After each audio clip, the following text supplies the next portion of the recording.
amazing piece of software developed by Gapminder under the inspiration of Professor Rosling. And I really hope that he's managed to get this, I'm sure he has, get this across to many governments to actually see, giving a good idea of what's happening.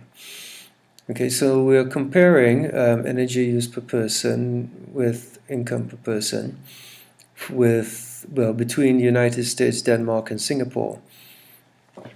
Okay, and horizontally here, you can see that Singapore has, looking at the horizontal differences, its income per person has dramatically increased over the period of time. Okay, Denmark also did better than the United States, moderately.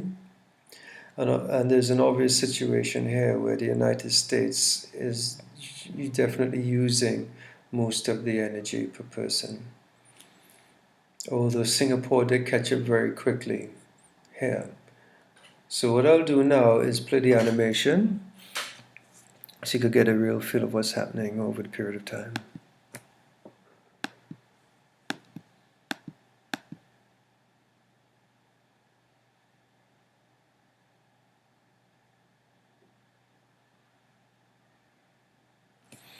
Okay, let me play that again so you can have a good look.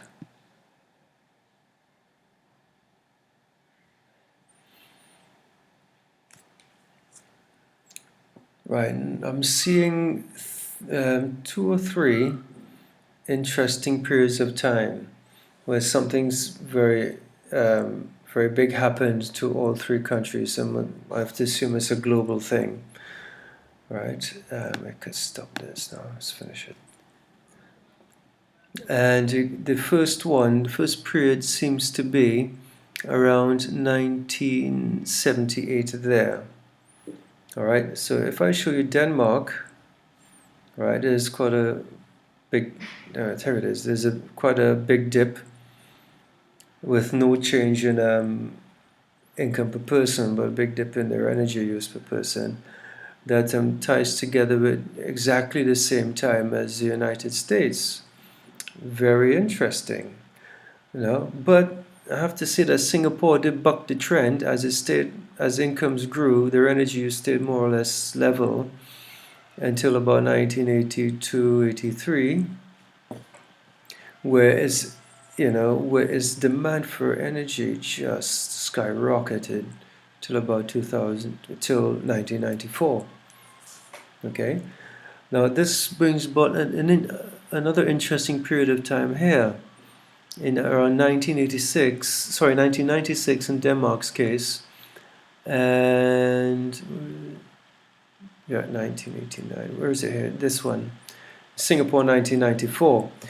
So something happened in Singapore that affected Denmark and Singapore in a similar way, not as much in the United States, where their energy use per person dropped or was reduced quite dramatically. Okay, and the third point, is up here in 2004, and where there it is, where there's something similar happened in the States, and there's a big drop in energy use here, and I think that must be related to the recent recession. Okay, but it'll be interesting to find out what happened around this period here in Denmark in 1978 and the US. That caused a big reduction. Glad to see it. And in 2000, here in 1994 in Singapore's case and Denmark's case.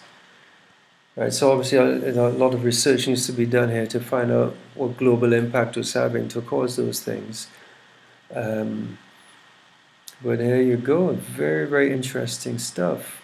Right, I hope this was somewhat interesting, and it gave me a chance to really delve into computer technology, giving presentations like this.